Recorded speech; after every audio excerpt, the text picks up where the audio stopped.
let me ask the same question you just heard me ask Jason. Is that about as much as a team can get tested with the losses piling up, 21-0, the crowd the way it was in the Dome? I mean, is that a really tough atmosphere to stay competitive in and to stay confident in? Well, I thought we dug ourselves in an obvious hole, early on. I thought we fought back. Obviously, towards the end of the game, we had two opportunities to, get off the field on third and, 8+, which should be advantage defense. So, just left. Obviously, started the game, slow, and then towards the end, man, we just didn't come away with the play, which is, it's deflating, to say the least. But I just mean when it was 21-0.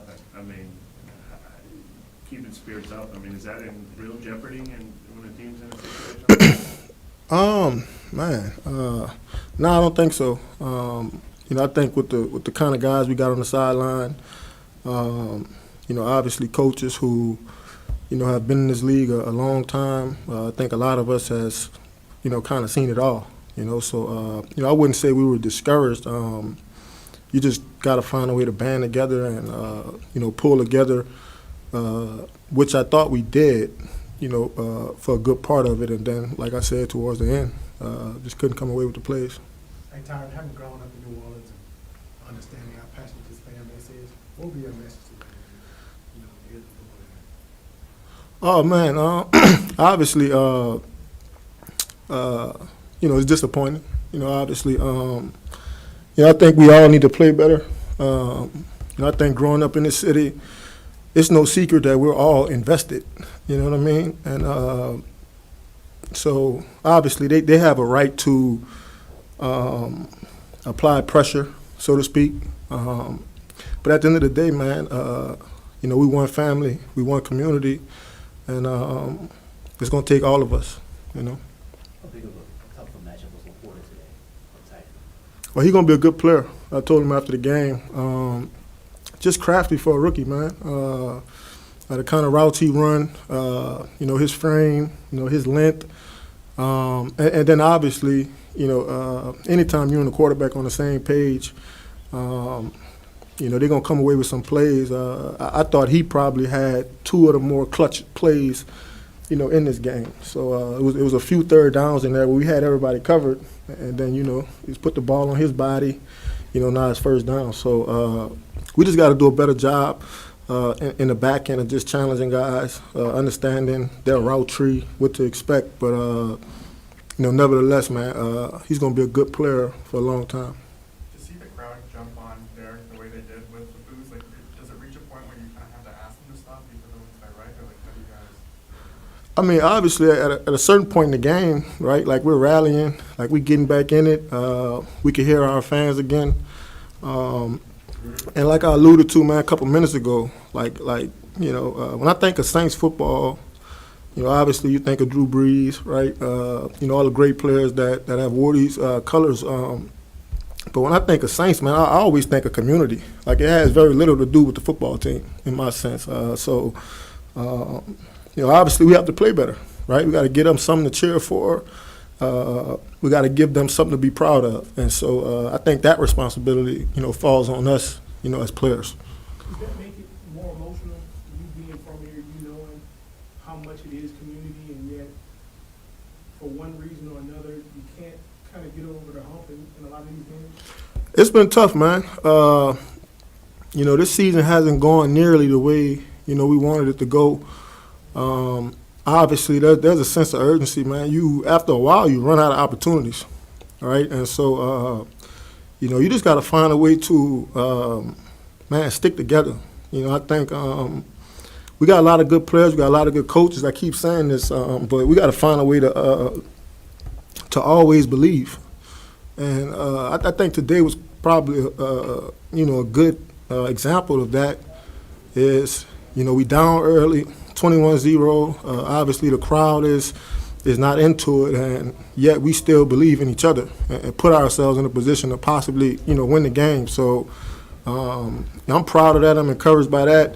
And then I'm proud of the way our fans came back, towards the end of the game. Like, we needed that. And so I think that had a good impact on us defensively, because we were kind of able to put together, 3-4, drives where, we were on and off the field. So, man, we one team, we one family. And like I said, we got to give them something to, be proud of. When you're in the middle of all that, if you're, Taysom said, he didn't hear the boos. If you're the type of player that does hear it, do the boos bother you more, or is it like hearing the Lions chants in your own stadium?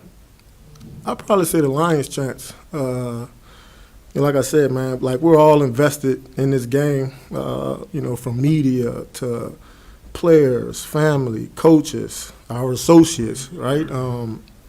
Man, everybody got a hand in this. And so, obviously, man, like I said, I keep saying, we just got to find a way to kind of tune that out and stick together as much as we can. I think being a teammate of someone that is getting booed, you want to be encouraging to that person, right? You want to continue to lift that person up. And, Derek was able to make some plays for us today, in spite of, all that was going on.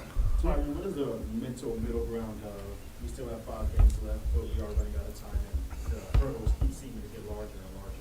Yeah, I mean, I think these really this next month, man, I think it's going to be a big test for us. It'll be a big challenge to see what kind of character that we have. So, obviously it's not over, by any sense, but there is a sense of urgency to, put together a good game, especially in front of our home crowd. So, like I mentioned a couple minutes ago, I think that falls on us, as players to, be absolutely ready. And like I said, man, just give these people, give our coaches, our families, something to really be proud of, because I think a lot of people in New Orleans, they want to celebrate you, they want to be happy for you, and so but you got to give them something to look forward to.